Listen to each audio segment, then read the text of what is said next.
Bonsoir à tous, on va commencer.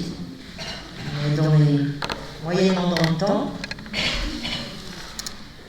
Alors il faut vous dire quand même, juste, parce que je pense que c'est important, Alexandra, de le dire, on s'est rencontrés physiquement ce soir. En termes de timing, c'était quand même à souligner. On se connaît un peu plus de, j'allais dire, une quinzaine de jours, parce que moi, de ma place de membre du CA de la PSP, j'avais proposé ce thème de la réanimation des soins palliatifs il y a déjà quelques temps. Et puis, je devais le faire avec un des collègues médecins avec laquelle je travaille, et malheureusement, il y a eu un contretemps. De ce fait, et c'est là qu'on se rend compte qu'on a quand même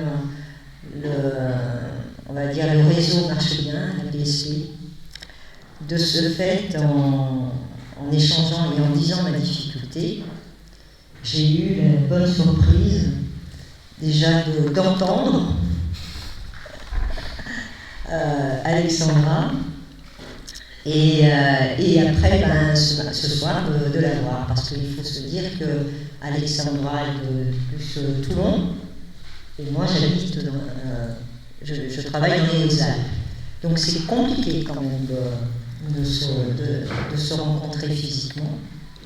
Donc ça c'était juste un peu pour vous poser le cadre, et je trouvais qu'il était pertinent quand même, eu égard à la thématique de ce soir, de vous partager cette petite anecdote. Voilà. Alors, je vais commencer. Donc moi, je suis Solange Marcussi, je suis psychologue depuis pas mal de temps. Durant presque, on va dire 25 ans, pas tout à fait 25 ans, mais presque, j'ai travaillé en équipe mobile de soins palliatifs et en unité de soins palliatifs dans les Hautes-Alpes.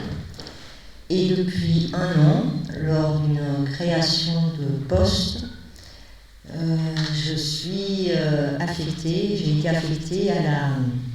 au service de réanimation de l'hôpital de Gap. Voilà, à 50%. Le reste, je le fais en gériatrie. Voilà, c'est tout. Déjà, je vais passer la parole à Alexandra qui va se présenter. Moi, je suis Alexandra Secondi. J'ai intégré l'équipe mobile de soins palliatifs du HCA à Toulon il y a 1 an et demi. Auparavant, j'ai été à Brest, à l'hôpital militaire aussi, essentiellement en réanimation. Et avant ça, c'est assez cocasse de le signaler, je trouve, ce soir par rapport encore à cette question du temps. Au début de ma carrière, j'étais chef de projet marketing, qui n'a absolument rien à voir avec la psycho. Et un jour, je me suis réveillée et je me suis dit que la temporalité dans laquelle j'évoluais n'était absolument pas la temporalité qui me correspondait et qui allait avec qui j'étais. Et pour faire une métaphore un peu courte, mais qui correspond exactement à ce que j'ai vécu, de façon un peu plus longue, le temps de poser les choses et de reprendre mes études, je me suis dit qu'en fait, j'avais envie de passer de l'avoir à l'être. Parce qu'en fait, le marketing, c'est l'avoir, c'est le consumérisme, c'est comment vendre à tout prix quelque chose à quelqu'un qui n'en a pas besoin. Et être psychologue, c'est être pleinement dans l'être, dans la relation à l'autre, dans l'accompagnement du sujet. Donc finalement, déjà, dans mon parcours professionnel, j'étais au cœur de temporalités qui sont entrechoquées, qui se sont entrechoquées. Une autre chose un peu cocasse pour me présenter, c'est que je suis arrivée dans le service de réanimation de l'hôpital militaire de Brest un des premiers jours du Covid. Et en fait, on m'a mise pour emploi de façon urgente dans ce service, parce qu'on sentait bien que les choses se dégradaient au plan national et qu'il fallait qu'un psychologue soit là pour accueillir ce qui allait se produire du côté des patients, et surtout du personnel. Et cette temporalité si particulière qui a été celle du Covid et qui a été marquée par l'urgence, par la colère, par la peur, par l'inconnu, par la surprise, en fait on l'a aussi vécu nous en tant que psychologue. Et là où notre éthique nous demande d'être toujours celui qui fait le pas de côté, celui qui se décale, et ben c'était bien difficile de le faire à ce moment-là. Parce que nous-mêmes on était aux prises en fait avec la réalité du quotidien, de quelque chose qu'on ne connaissait pas et dont il était du coup difficile de se décaler et dont il était difficile de prendre de la hauteur.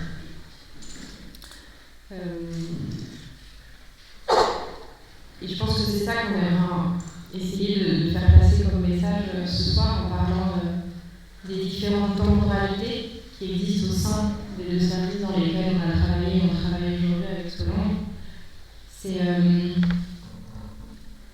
qu'il y a évidemment plusieurs temporalités en fonction et du service et du temps dans le service et des gens auxquels on s'adresse et nous, notre place de psychologue, mais surtout qu'en fait on est tout le temps pris, quel que soit notre poste, quel que soit finalement le moment où on est avec le patient, on est toujours prêt dans notre subjectivité. Et c'est parfois difficile à faire entendre à certains praticiens, certains médecins, mais il me semble que beaucoup de choses se jouent là, dans la subjectivité. Et c'est aussi notre devoir de faire passer le message du subjectif et du sujet de la singularité.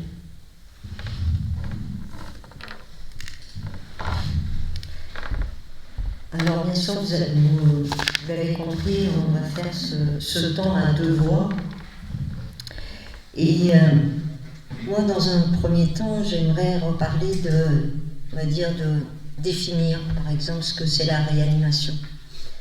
La réa est une spécialité médicale qui existe à peu près depuis une 50aine d'années et elle prend en charge des malades présentant une défaillance aiguë. A l'inverse, la définition des soins palliatifs qu'on a l'habitude d'entendre et de lire, notamment la définition qui est donnée par la SFAP, les soins palliatifs s'adressent à des personnes qui sont atteintes d'une maladie grave, évolutive, pouvant mettre en danger leur pronostic vital. Est-ce qu'il y aurait un point commun pour ces deux spécialités, on pourrait dire, pronostic vital engagé, à une différence près que ça peut évoluer en réa, alors qu'en soins palliatifs, c'est posé, c'est un fait.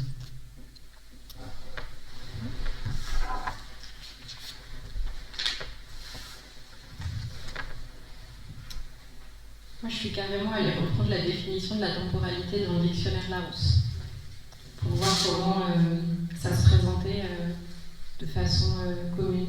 Et donc, le Larousse nous indique que la temporalité, c'est le temps vécu en tant que tel. C'est le temps subjectif, par opposition au temps de l'horloge, qui est le temps objectif, et qui, pour nos patients, correspond au temps médical du diagnostic, de l'attente, du pronostic, du traitement. On a donc d'emblée affaire à un sujet dès que l'on évoque la temporalité. Dans les services dans lesquels nous exerçons tous les deux Solange, cette temporalité est particulière. Elle peut se précipiter, bien s'étirer, bien souvent dans un effet d'inattendu. Là est donc le premier point de la nécessité de parler des temporalités au pluriel, celles qui s'accélèrent, celles qui s'étendent. Cependant, elles ne recouvrent pas la même réalité en réanimation et en soins palliatifs. Qu'il s'agisse des représentations sociales, c'est-à-dire de la vision fantasmée par le tout un chacun, ou de notre clinique quotidienne. Là serait le deuxième point, me semble-t-il, qui viendrait signer des temporalités plurielles.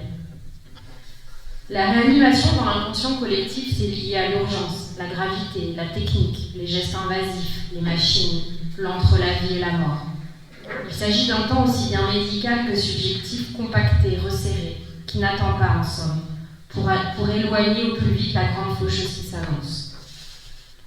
En soins palliatifs, les représentations sociales évoquent également un temps relativement court, mais la santé clinique sans urgence. L'urgence est passée. De gravité de l'état de santé, on passe à l'agonie. Il s'agit de façon commune du temps de l'agonie, qui n'excéderait pas quelques semaines. Alors si bien sûr, on a affaire à ces temps courts dans un service comme dans l'autre, on a également souvent affaire à des temporalités qui s'étirent. En réanimation, qui peuvent s'étirer vers la stabilité, comme le disait Solange, la guérison, ou à contrario la mort, et en soins palliatifs qui s'étirent irrémédiablement vers la mort.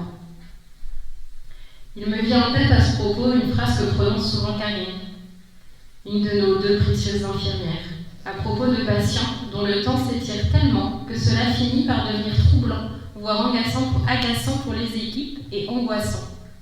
Il n'en finit pas de mourir, lui.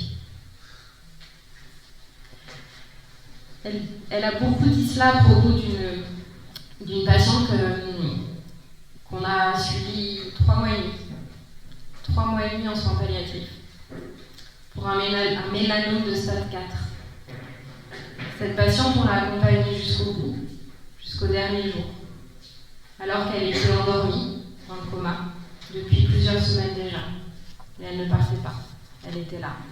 Son mari venait tous les jours, avec des fleurs, de la musique, de bonnes odeurs, des odeurs qui lui rappelaient sa femme. Il mettait beaucoup de musique. Finalement, c'était un endroit où il faisait bon vivre d'aller voir cette patiente. C'était un endroit difficile et en même temps apaisant pour nous. Un endroit qui nous sortait des sentiers battus des autres chambres et des autres services de nos patients. Et on a fini par s'y attacher à cette chambre, tout en ayant bien conscience, grâce à ce fameux pas de côté, qu'il fallait travailler avec l'un comme avec l'autre pour que cette patiente puisse partir. Un autre temps qui s'étire, pas le même, qui a été compliqué aussi pour nous à vivre. Une patiente qui a été consciente presque jusqu'au bout, qui est restée aussi des semaines dans un entre-deux compliqué pour elle, qui était encore consciente, compliqué pour sa famille, et qui a fini par être très compliqué pour nous, en particulier pour moi. Tant cette patiente me faisait l'effet d'une momie quand j'arrivais à son chevet. Je trouvais qu'elle se momifiait de jour en jour. Un jour même, les infirmières l'avaient redressée sur son lit.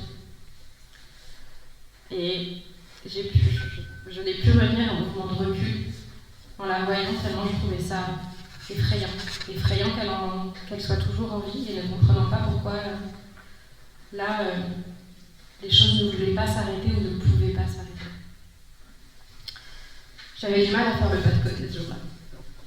Et c'était un peu compliqué aussi pour les autres. Ça nous a vraiment mis en difficulté. La famille aussi qui, tous les jours, nous questionnait sur pourquoi, comment, jusqu'à quand. Et là, j'ai l'impression d'avoir eu affaire à un temps suspendu. Vous savez, un temps où plus rien ne bouge. Où on n'arrive pas à mettre du mouvement.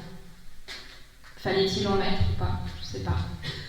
On était allé au bout de nos ressources, au bout de nos outils respectifs, médecins, infirmières, psy. J'ai finalement, moi, pris la décision de ne plus aller à la rencontre de la famille. J'avais trop l'impression d'être dans l'impasse. J'avais trop le sentiment que ce temps suspendu m'avait mise dans l'impasse de la rencontre à un moment donné. Karen aussi, notre deuxième médecin, s'est sentie démunie dans cette situation.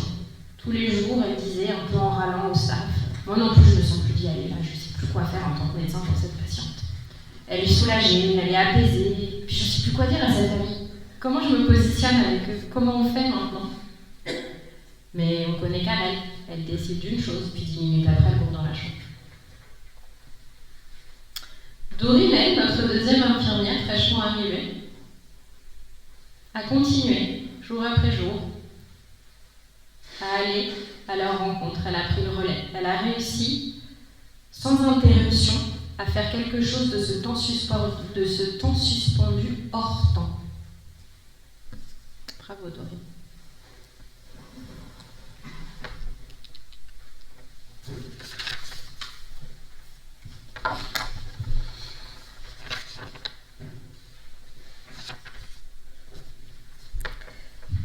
Pour continuer dans le fil, sur le fil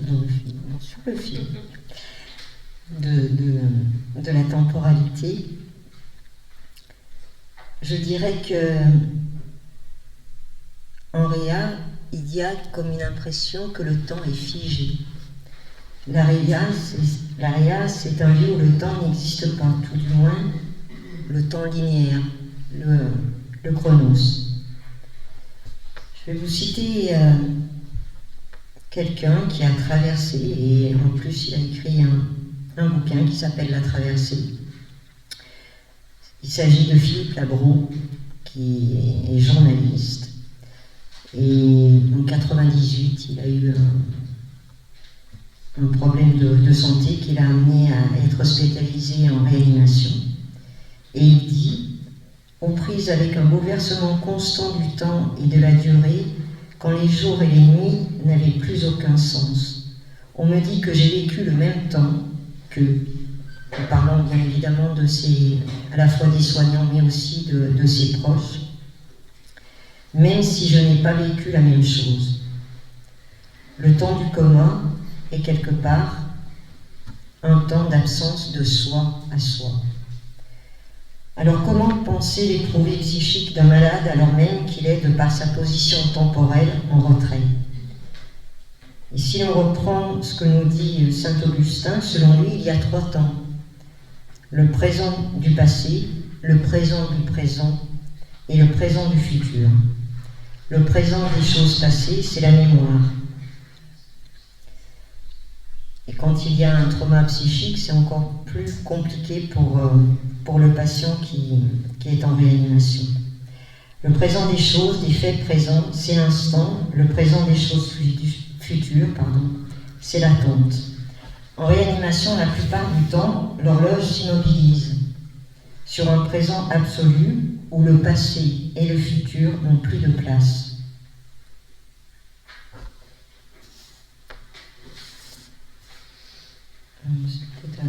C'est à moi.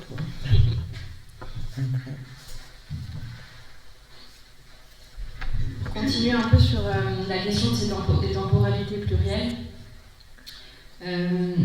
Évidemment, ma première question a été comment nous, en tant que soignants, on est concernés par ces temporalités, quelle que soit notre fonction et notre position dans la prise en charge du patient.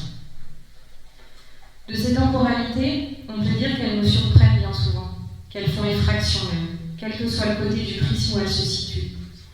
Et elles nous confirment au quotidien, dans chaque situation, devant chaque patient, notre limite. L'impuissance même qui est la nôtre, soignante, face au corps très meurtri et à la mort. On ne maîtrise jamais l'issue. Au mieux, on contient, on borde la maladie comme le patient. Et souvent, on court après les temporalités, celles qui s'accélèrent, comme celles qui s'étirent. J'ai vu la semaine dernière, parce que j'ai travaillé encore un peu en réanimation, la famille d'un patient de 16 ans qui avait été accidenté dans un accident de scooter, très grièvement, et qui, une semaine après, était encore entre la vie et la mort. Le pronostic vital était encore fortement engagé. Et j'ai été frappée lors de la rencontre de cette famille, de ses parents, par à la fois la rapidité de la prise en charge de leur fils et de toutes les actions techniques qui ont été menées dans l'espace de moins d'une semaine, et l'impression qu'eux avaient vécu des années en fait, que ces jours s'étiraient dans quelque chose hors du temps et qu'on n'arrivait même plus à mettre une dimension temporelle à ce qui s'était passé finalement dans leur vie et qui avait tout bouleversé quelques jours auparavant. Ses parents parlaient des montagnes russes en réanimation. On dit souvent ça, ce côté montagne russe émotionnel, car ça aussi on le dit souvent. En réanimation, c'est un pas en avant, 2 en arrière. On avance, le patient montre des signes de mieux, Et puis quelque chose arrive souvent et fait 2 pas en arrière, ce qui heurte évidemment les soignants, encore plus la famille, qui a un espoir et dont l'espoir est envolé quelques heures ou quelques jours après. C'est exactement ce que nous disait cette famille qui du coup a fini par me confier qu'ils ne savaient plus s'ils devaient, dans les moments positifs, garder espoir ou pas, de peur que finalement tout leur soit repris et que leur fils ne s'en sorte pas.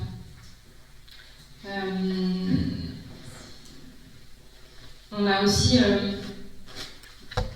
ça me semble aussi intéressant de parler de ce patient, cette fois en soins palliatifs.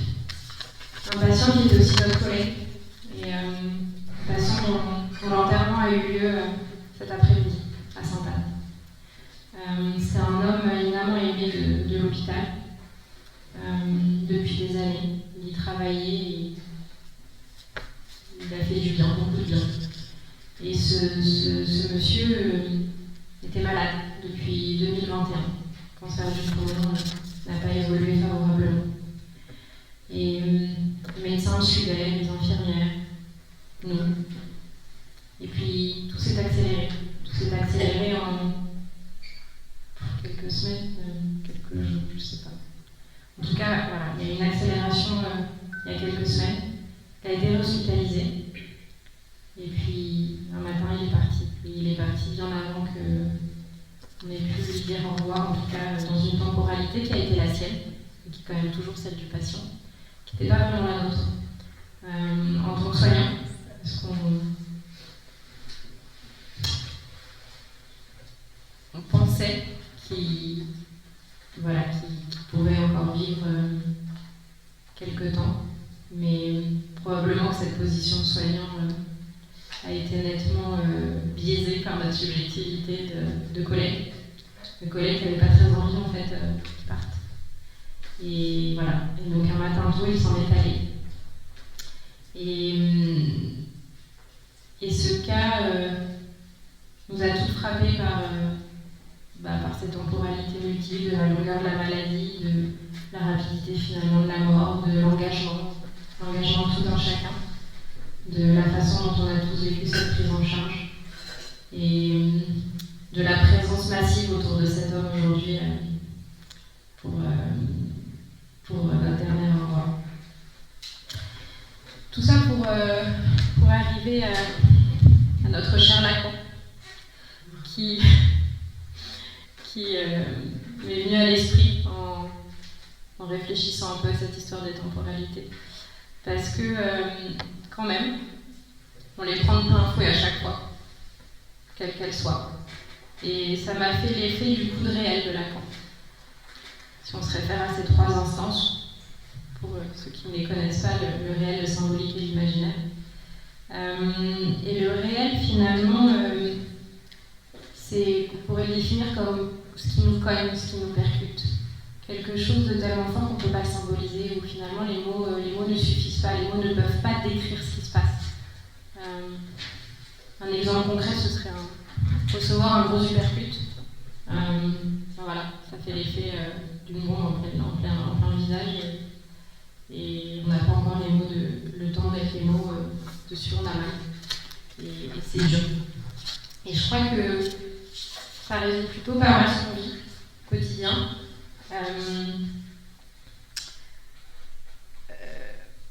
Par l'effet percutant de quelque chose qui existe mais dont on peut se soustraire. On ne peut pas faire comme si elle n'existait pas. On peut juste tenter de faire avec en faisant quelque chose, chacun à notre place. Et là, de Lacan, j'ai pensé à Lévinas. Dans une phrase, moi, qui me parle beaucoup, pour illustrer cet effet de surprise et en même temps d'obligation des temporalités. Je vous propose cette phrase, du coup, tirée de Totalité infinie de Lévinas. Dès que le visage de l'autre apparaît, il m'oblige. Lévinas souhaite par là nous inviter, me semble-t-il, en tant que sujet, et pour ce qui nous concerne dans notre pratique en tant que soignant, de regarder l'autre en face. Regarder l'autre en face, c'est regarder notre patient en face. Ce faisant, nous regardons son visage de façon totalement différente du nôtre, et ainsi commençons à reconnaître notre responsabilité éthique envers lui. L'autre nous oblige donc, chacun à notre place, et il nous incomberait donc d'avancer avec lui dans ses temporalités.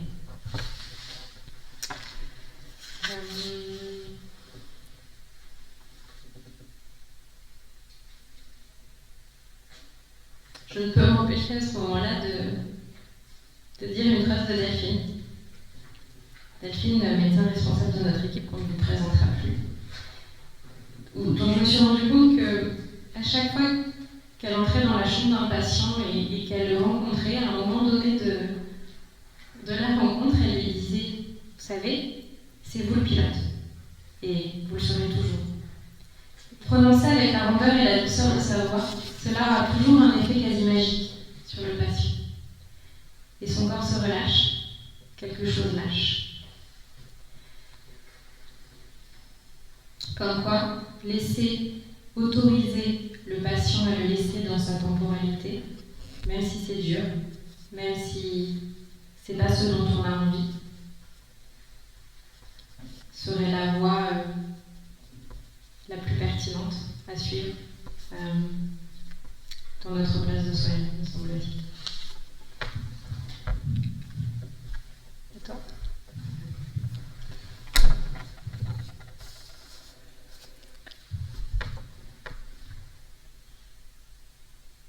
Depuis que je suis dans ce service de réanimation, une question me vient souvent me cogner, on va dire, ou pas forcément me choquer, mais en tous les cas me bousculer. Cette question, c'est qui j'accompagne ? Un patient encore vivant vers la mort ou un patient presque mort vers la vie ? Ce qui a été complètement l'inverse pendant des années. Lorsque me vient aussi une petite vignette clinique que j'ai vécue dernièrement, la semaine dernière, et ce matin en l'occurrence. Il s'agit d'un monsieur qui est hospitalisé, qui est donc dans un service de réanimation, suite à une pneumopathie aiguë. Ce monsieur est atteint d'un cancer rénal. Il a terminé un cycle de chimiothérapie en août et il a une activité somme toute assez, assez alerte, puisque juste avant qu'il soit hospitalisé en réanimation, lundi dernier, il avait fait une balade en montagne avec l'un de ses fils. Et puis, son état respiratoire s'étant aggravé, il a été transféré en réanimation. Et je ne l'ai pas vu de suite, ce monsieur. Je l'ai rencontré pratiquement le jeudi dernier. Auparavant, j'avais rencontré son fils avec une de mes collègues infirmières qui était, puisque le médecin était peu disponible à ce moment-là, donc on a décidé avec ma collègue d'aller rencontrer le fils, en tous les cas, pour le tenir un peu au courant de ce qui se passait pour son père. Et là, bien évidemment que je savais que j'allais présenter ce soir cette intervention sur la temporalité. Alors est-ce que j'y étais peut-être plus attentive ? En tous les cas, il y a plein de choses qui m'ont interpellée, dans la mesure où, notamment en général, moi en tant que psychologue, quand je suis binômée, ça n'a pas de changement d'ailleurs. Enfin, j'ai pas beaucoup de changements par rapport à mon exercice en soins palliatifs. J'estime que le côté somatique, d'emblée, doit être quand même pris en compte. Et que le psychologue, alors il ne vient pas après, il est à côté, mais en tous les cas, ce n'est pas la parole première. Il est toujours à côté. Il est toujours à côté. ou derrière, hein, on va dire. J'ai mis en premier. Donc, pour en revenir à ce monsieur qu'on rencontre, ce fils qui doit avoir à peu près une trentaine d'années. Donc, il écoute donc, ce que dit cette collègue infirmière et elle lui dit qu'il ne peut pas, ça doit être les horaires de visite commencent à partir de midi. Et donc il arrive, c'est 11h30, mais c'est pas encore ça, parce que je pense que là, au niveau notamment des visites, les services de réanimation, on fait quand même beaucoup de, j'allais dire, je ne sais pas comment on pourrait dire, peut-être de progrès, mais en tous les cas, de plus de souplesse. Et notamment, mais disons qu'ils avaient fait, il avait mis sur le ventre ce monsieur, je pense, alors, je me tourne vers plus mes collègues médecins, mais en tous les cas, ça améliore en tous les cas les capacités, je crois, respiratoires, hein, c'est ça.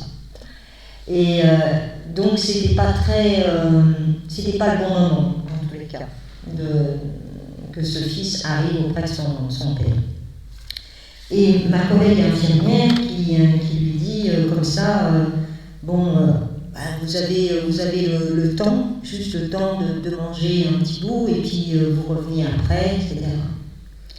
Et puis, il commence à poser des questions, bien sûr, ce fils, en sachant que la veille ou l'avant-veille, il avait failli être intubé, ce monsieur. Et donc, il pose des questions sur où est-ce qu'il en est. Où est-ce qu'on en est? Est-ce qu'on est encore dans cette idée que son père risque d'être intubé ou pas? Et l'infirmière lui dit comme ça, pour l'instant, c'est encore trop tôt pour le dire. Autant dans un sens que dans un autre. On est comme si on était à un carrefour entre le mieux qui peut perdurer ou une certaine aggravation. Et là, le fils dit comme ça, mais on ne peut pas s'arrêter là, c'est pas possible. Tout ce temps passé avec mon père, et encore, il relatait cette randonnée qu'il avait pu faire, mais je sais pas, 72 heures avant. Pour lui, c'était pas entendable en tous les cas, même s'il comprenait bien évidemment ce qui se passait. Et l'infirmière lui dit, mais vous savez, c'est votre père qui nous donne le timing. Le contrat, c'est lui qui était la base du contrat de soins. Et là, à ce moment-là, ma collègue s'en va et je reste un petit peu avec lui. Et il me dit, vous savez, l'infirmière parle de carrefour. Moi, je ne sais pas si je suis montagnard, mais j'ai l'impression d'être sur une crête. Je ne sais pas si d'un côté je prends ce chemin-là, en tous les cas mon père va prendre ce chemin-là, si ça va être celui de la guérison, ou en tous les cas de sortir de la réanimation, ou si de l'autre côté, ça sera un chemin sans retour. On me dit que ça va mieux, mais je reste prudent. Donc il est dans un temps qui est aussi comme il l'a bien verbalisé, je ne suis ni optimiste ni pessimiste. Il est dans un entre-deux. Et pour la petite histoire, donc moi j'avais vu après le père qui exprimait vraiment il était en perte d'espoir, il en avait marre, parce que ça soit son cancer, etc. Et qu'à un moment donné, il a dit, moi j'en peux plus, j'y arrive plus. Et je voudrais que ça s'arrête. Et le je voudrais que ça s'arrête, je l'ai entendu des centaines de fois en soins palliatifs. Donc on passe un peu de temps ensemble. Et je lui dis, donc ça c'était jeudi, et je lui dis, je vous reverrai si vous le souhaitez lundi. Il me regarde, il me dit, oui ou pas. Ça aussi, je l'ai entendu maintes fois en soins palliatifs. Et ce lundi-là, aujourd'hui, je suis allée le voir et je vois, parce que c'est vrai qu'on pourrait parler de la temporalité, mais aussi de l'espace aussi, qui est particulier aussi en réanimation, hein, que moi, je n'ai pas vécu jusqu'à présent dans une unité de soins palliatifs. Et effectivement, il y a des stores qui sont un peu baissés, et je vois ce monsieur qui est assis dans le fauteuil. Déjà là, j'ai déjà la vision, et avant de m'entretenir avec mes collègues, infirmières, etc., je dis, mais ça a l'air d'aller mieux. Ce monsieur me dit oui, il a eu ses enfants hier, etc. Donc je vais le voir. Et là, j'ai un large sourire qui m'accueille. Et on parle de ce temps, et il n'est plus dans cette même temporalité, bien évidemment. Là, il ne parle plus il faut que ça s'arrête. Il a eu une autre dynamique de vie, à tel point qu'il est question, je crois demain, qu'il aille en service de pneumologie. Donc là, on voit bien toute cette... ce dont tu viens aussi parler, hein, de ce temps à la fois qui est... comment dirais-je, qui, en tous les cas, qui se télescope.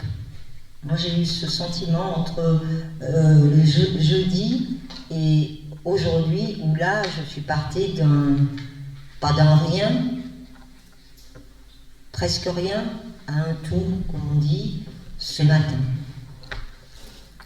Donc ça, c'était pour illustrer ce que je voulais vous dire. Lorsque le patient est intubé, privé de la parole, ça aussi, c'est aussi nouveau pour moi. Je lui parle, je lui caresse la main. Pendant que je parle, ses yeux s'accrochent aux miens. Pendant tout ce temps qui me renvoie à mon impuissance. Souvent on dit, en tant que psychologue, que l'impuissance est nécessaire, mais tellement difficile. En tous les cas, moi je trouve tellement difficile à vivre dans ces moments-là. Ce temps, depuis un an, j'en parlais avec Alexandra tout à l'heure, pour moi ce temps il est difficile à vivre. Ce que je n'avais pas observé quand je travaillais essentiellement en soins palliatifs. Et à ce moment-là, je me sens responsable au sens que, alors on ne s'est pas vraiment concerté, mais on a un peu les mêmes auteurs en tous les cas, en sens que Lévinas donne à ce terme de devoir en répondre à cet autre qui m'appelle, de son regard et auquel je ne peux me dérober. Alors oui, pour moi, c'est un temps aussi d'accompagnement. Je participe à la mise en mots par l'intonation de ma voix, par mes sourires masqués, parce que là, effectivement, encore plus, on a le masque obligatoire. Ce qui est un petit peu différent lorsque je rencontre un patient qui n'est pas intubé, qui a l'usage de la parole. La question souvent que je vais poser, c'est « que vous est-il arrivé ?» ou « comment ?» Ça, c'est encore un reste du soin palliatif. Comment vous vous sentez aujourd'hui? Parce qu'il y a belle lurette que j'ai banni de mon vocabulaire. Comment allez-vous? Que ce soit quand j'étais en soins palliatifs ou maintenant.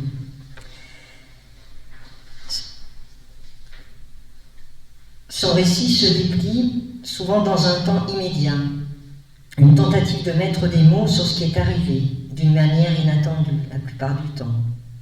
Que ce soit un accident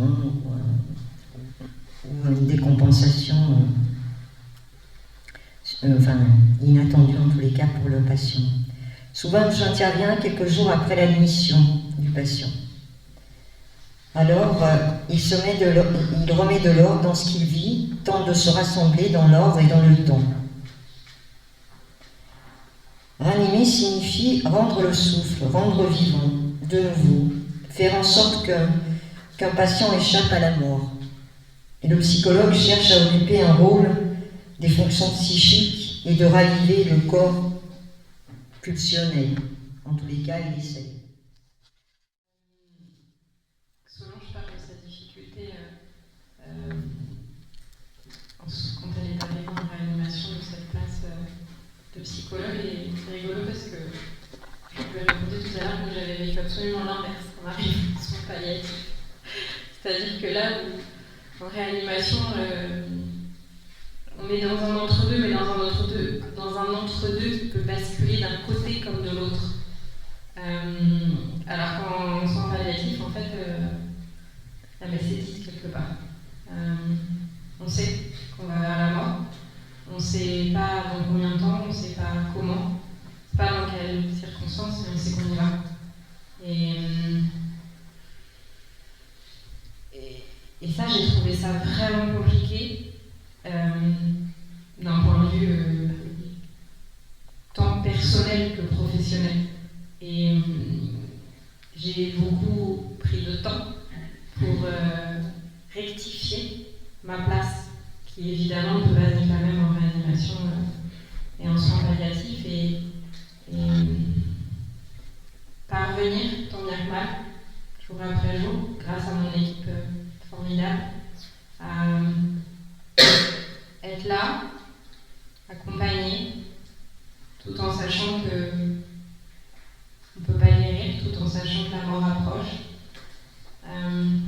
mais quand même rester dans la vie, avoir des outils pour que cette vie soit la plus confortable possible, pour qu'elle soit la plus douce possible, leur permettre d'utiliser ce temps pour encore se rassembler, comme tu dis Solange, je trouve que c'est joli ce mot, et se rassembler et une forme d'union, une union de vie, quelque chose qui rassemble vers un point culminant finalement de vie avant la mort. Et aujourd'hui, je crois que c'est vraiment ça qui me touche au quotidien, auprès de chacun de nos patients, de façon différente, mais qui revient à chaque accompagnement, au même titre que tu disais, toi tu utilisais le terme de, moi je disais entrechoqué dans le titre, toi tu as utilisé un autre signifiant. Tu disais ce Télescope. Voilà. Oui, c'est encore. Non, mais c'est. Et finalement, moi, on pensait à entrechoquer. Et la première façon qu'on s'entrechoquer les temporalités, c'est évidemment la temporalité objective face à la temporalité subjective, la temporalité du patient face à nous, temporalité de soignants, et à l'intérieur des soignants encore des temporalités différentes selon notre place. Et que finalement l'histoire de la temporalité, quelle qu'elle soit, n'est pas très simple, elle est loin d'être limpide, elle ne l'est jamais d'ailleurs. Et pourquoi Pourquoi et surtout, est-ce qu'il serait possible qu'il en soit autrement? Il me semble que des temporalités au diapason seraient d'un côté de l'utopie, donc du leurre. Est-ce que lui prévaudrait sur l'autre, en dehors de celle du patient qui doit toujours, on ne le répétera jamais assez, demeurer la temporalité subjective de référence? Finalement, nous, notre boulot de psy, du coup, ce serait quoi? Si on doit le résumer en une phrase, je dirais que ce serait de se coller au plus près de la temporalité du patient. Mais là encore, c'est compliqué parce que ça aussi, c'est quelque chose que je vis beaucoup plus en soins palliatifs qu'en réa, même s'il y a beaucoup de soubresauts médicaux en réa. En soins palliatifs, c'est plus l'histoire de la temporalité subjective du patient, pas tant la temporalité médicale qui, du coup, ressurgit sur le patient, mais là, vraiment la temporalité subjective même du patient qui, je trouve, en tout cas je le ressens comme ça, qui est très sinusoïdale, c'est-à-dire que quand on arrive à soulager sa douleur, quand on arrive à ce que le patient puisse se reposer, quand il a un étayage suffisamment présent,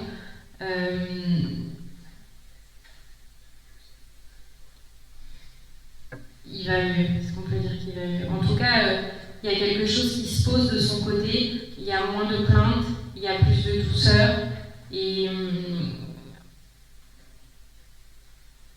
ça s'entrechoque moins, je trouve. Mais j'ai remarqué aussi en soins palliatifs l'entrechoc des médecins comme des équipes par rapport à la temporalité objective. Et là, je pense à une patiente qu'on a suivie longtemps aussi, enfin en tout cas que j'ai connue dès que je suis arrivée, qui avait un cancer digestif. Peut-être on a suivi plus d'1 an, il me semble, qui un jour est arrivée une énième fois occluse à l'hôpital. On est allé la voir avec une des médecins et on s'est dit en revenant dans le bureau, on a dit aux filles, voilà, là c'est terminé, elle est dans un état terrible, qu'est-ce qu'on peut faire? Qu'est-ce qu'on peut faire de plus? Qu'est-ce qu'il faut faire de plus? Et là, son oncologue référente vient nous voir en nous disant qu'elle a envie d'opérer et qu'elle pense que lui faire une stomie des charges l'aiderait à vivre encore plusieurs mois. On s'est tous regardés blêmes en disant qu'elle ne survivrait pas à l'opération, qu'elle mourrait sur table et que c'est bien la dernière chose qu'on aurait faite.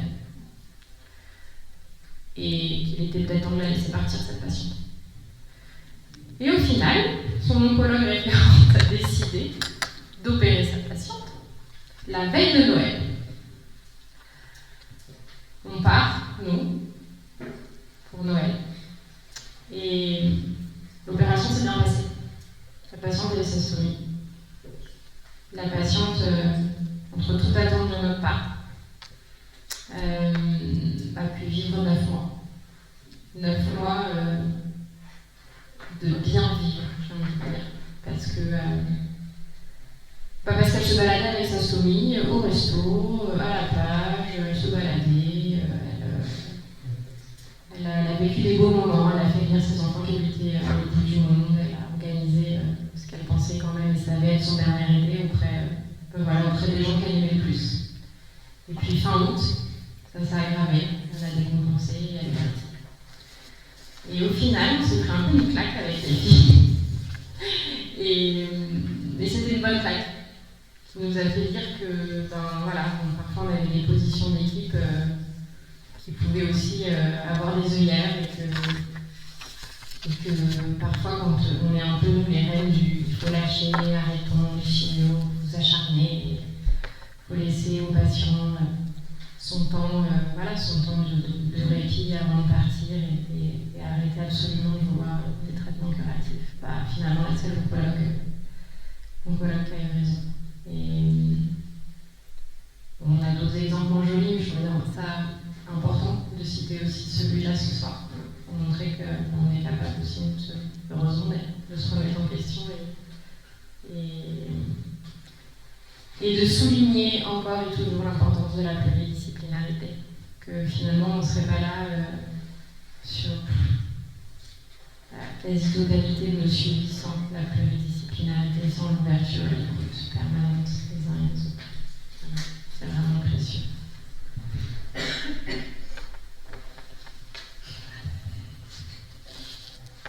Je vais faire, j'allais dire, une transition avec le soin palliatif. J'ai pas besoin de me forcer, ceci dit bien. En parlant de Michel de Musan, que la plupart d'entre vous connaissent, et qui décrit l'accompagnement de ceux qui savent qu'ils vont mourir, mais en réa, qui le sait. C'est une grande question. Moi, de ma place de psychologue, je m'évertue à tenter un travail d'élaboration autour de l'angoisse d'avoir été si près de mourir la plupart du temps. Et c'est vrai que même si au bout de ce temps de réa, quand même reconnaître qu'il y a quand même la plupart du temps des personnes qui sortent vivants de réanimation, même s'il y a quand même, et on en parlait tout à l'heure, je crois que tu à peu près 33 ou 40% quand même de personnes quand même qui décèdent dans les services de réanimation. Donc c'est vrai qu'il y a quand même cette question aussi de... Alors tous ne meurent pas, mais en tous les cas, je pourrais dire que la plupart ont tous eu l'angoisse de mourir. Et que ce temps-là, il est aussi à investir aussi, en tous les cas, de notre place de psychologue. Je peux juste rajouter un... Oui, vas-y. Je ne sais pas si vous le savez, mais probablement qu'aujourd'hui, on parle aussi de trauma psychique de réa. C'est-à-dire que là où on parle de SPT de façon classique pour soit les militaires de terrain, soit des situations comme le Bataclan, maintenant est reconnu le trauma de réa, et il existe des consultations. Toi, tu le fais ça? Alors, ça commence à se mettre en place. Ouais, moi, je l'ai fait à Brest, en fait, pendant la dernière année où j'étais. Des consultations post-réa de patients qui étaient sortis de réa, qu'on recevait à partir de 6 mois après leur sortie de l'hôpital. Et ces consultations avaient pour but, en fait, de voir s'il y avait des séquelles traumatiques, s'ils présentaient des symptômes de stress post-traumatique, et si tel était le cas, de commencer évidemment un suivi le plus rapidement possible pour étayer, élaborer et essayer de contenir ce vécu. Je trouve que c'est intéressant que nos voix, en tout cas les voix des psychologues, aient pu enfin être entendues de ce côté-là, sur ce vécu traumatique de la prise en charge dans la réanimation. Je terminerai aussi sur...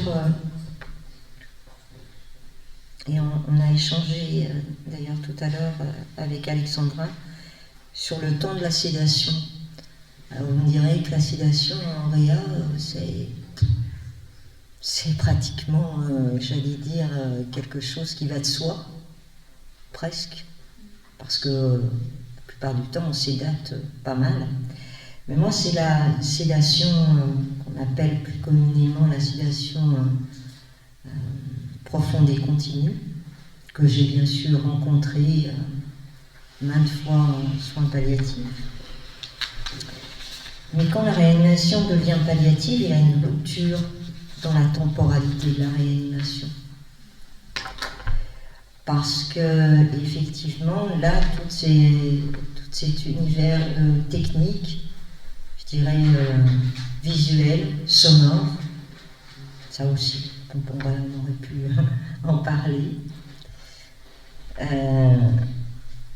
Eh bien, moi, en tous les cas, depuis que j'y suis, je me pose la question du temps de l'agonie, que j'ai rencontré aussi quand même souvent, quand je travaillais en soins palliatifs.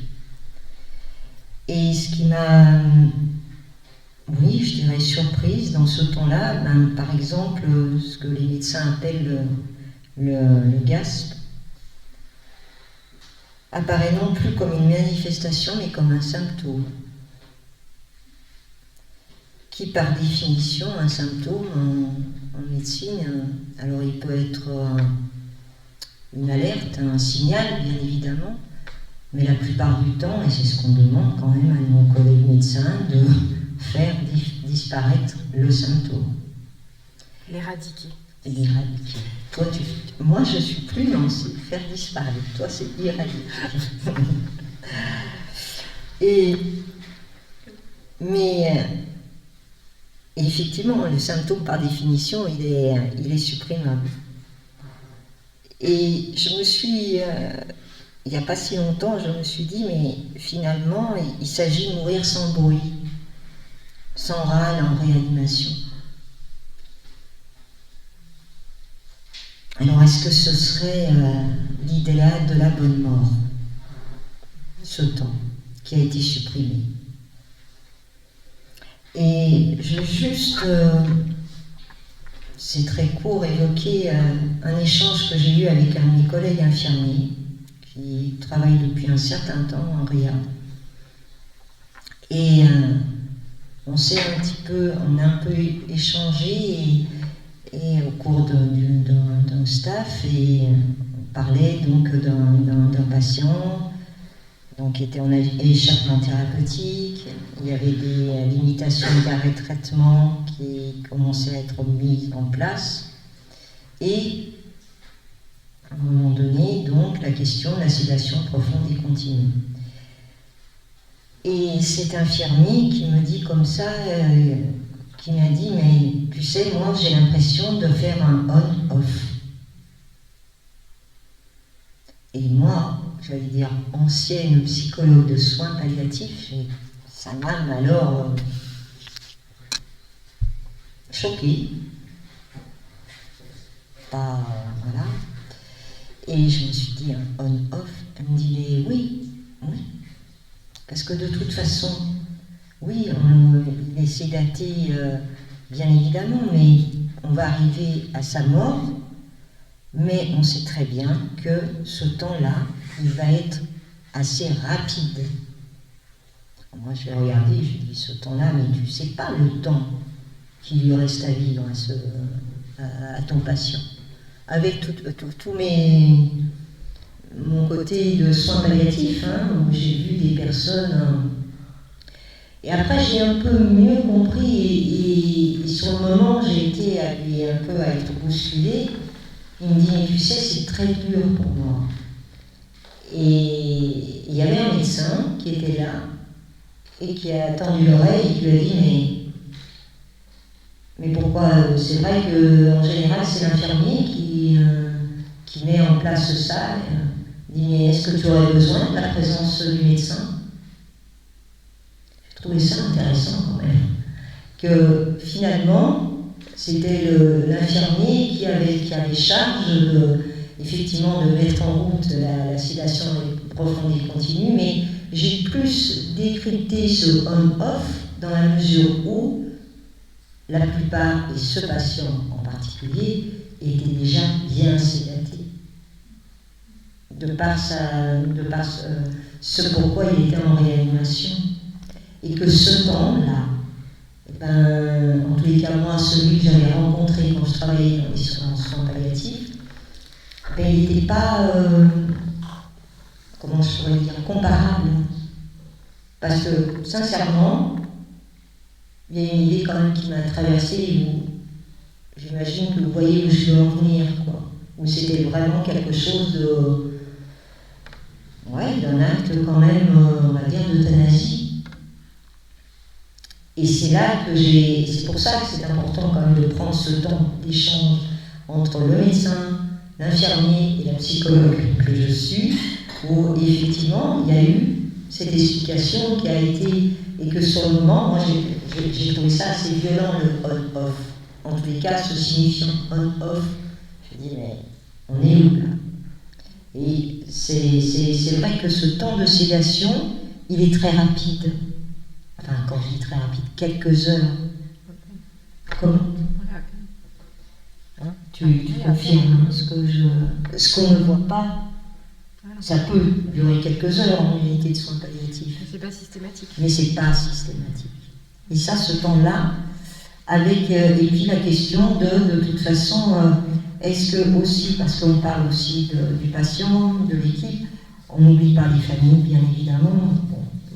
Ma lunette clinique parlait quand même bien évidemment du regard d'un fils, mais aussi de se dire, mais la plupart du temps, en soins palliatifs, il me semble, souvent la famille est auprès du patient qui est sédaté. En réa, on attend, la plupart du temps, on demande quand même à la famille s'ils veulent que... Bon. Mais il y a cette histoire d'extubation, ce temps aussi d'extubation.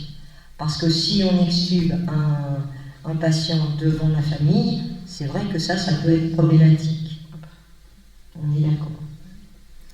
Donc, effectivement, quelquefois, c'est vraiment, ça se joue surtout quand les familles sont un peu loin, et de se dire, bon, là, on met la sédation, on met en place la sédation profonde et continue, mais on exclut quand, à quel moment, etc. Et tout ce temps-là, il est quand même assez éprouvant. Enfin, moi, je trouve de ma place de psychologue, mais je pense à mes collègues, notamment infirmiers, qui vivent ce temps-là. Voilà. Donc, est-ce que c'est l'idéal de la bonne mort? Ça, c'est une grande question. Je crois que c'est à toi, ma chère. Oh, j'ai dû... Oui, c'est bon. Je vais appuyer. Pour terminer, j'avais envie de dire que de ne pas oublier que la position de psychologue est par définition une position subversive. C'est la position de celui qui se replace, qui replace plutôt, sans cesse le questionnement et les doutes au cœur de sa pratique, qui ne prend jamais rien pour acquis ou pour évident. Si on se réfère au cas de discours de Lacan, il s'agirait de se rapprocher de la position de l'analyste, en l'adaptant bien sûr, à notre place au centre d'une équipe, au chevet du patient et non au cabinet, à notre clinique en somme. Il conviendrait donc d'avoir toujours à l'esprit de se décaler de la position du maître, très souvent prise par les médecins, tout comme celle de l'universitaire, qui prennent aussi pas mal. Il me paraît nécessaire de souligner l'importance de la supervision d'équipe, de la supervision des psychologues, on ne le dira jamais assez, tellement c'est une nécessité pour tenir dans notre quotidien et surtout dans ces services aussi intenses. Et une supervision comme élaboration de notre pratique tend l'essentiel de mise à distance, de l'élaboration de ce que nous vivons, de ce vers quoi nous sommes traversés, cognés au quotidien dans notre clinique. In fine, il s'agirait donc d'accueillir que dans ces deux services, les temporalités sont spécifiques, inhérentes à ce qui s'y joue. La question de la mort est là, toujours, entremêlée aussi, toujours, à celle de la vie, où Eros et Thanatos ne cessent de se frôler, de s'entrechoquer dans une valse à deux. Moi, pour terminer cette conclusion, je dirais que la rencontre a ce pouvoir de dissoudre l'angoisse en lien avec la certitude de la mort annoncée, c'est-à-dire cette propension à rouvrir le sujet à une relation d'incertitude. Et je voudrais citer un psychanalyste, Gazzaniga, qui dit « Notre sentiment d'être humain passe par l'autre, celui qui nous parle et qui s'offre à une rencontre, et alors se réanime le désir de vivre. » Merci.